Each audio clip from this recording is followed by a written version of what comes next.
This recording is from the British Council. Obviously, this is the sequel to Fun in the City, which is a film I didn't like, so it's fair to say my expectations were low. So you could say I wasn't disappointed, as it met my expectations.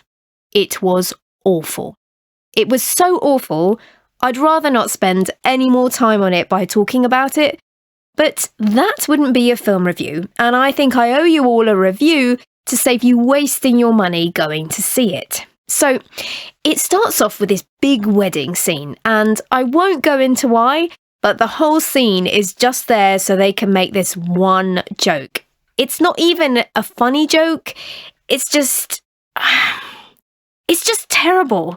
It's got nothing to do with the rest of the film. Anyway, it starts there.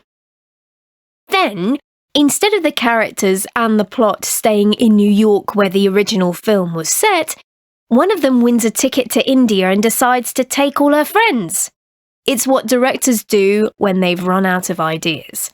Let's take our characters on tour. Anyway, they gossip, cry, and shop, and they repeat this until the end. No real people would ever act like this. I didn't have any sympathy for their problems or even care what happened to them. Don't go and see it. You'll only encourage them to make another sequel. The world doesn't need 3 of these films. Please save your money and go and see the other big film this week, Twilight Mirror. So, if you're a fan of the book it's based on, you're probably as excited as I was about this. For everyone else, this is a film fans have been waiting 10 years to see. I have to confess, I was a bit nervous.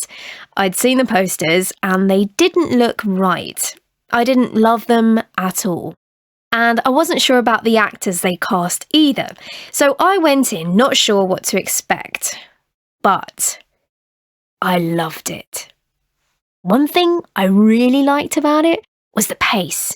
They went backwards and forwards between the real world and the computer world, and it worked really well.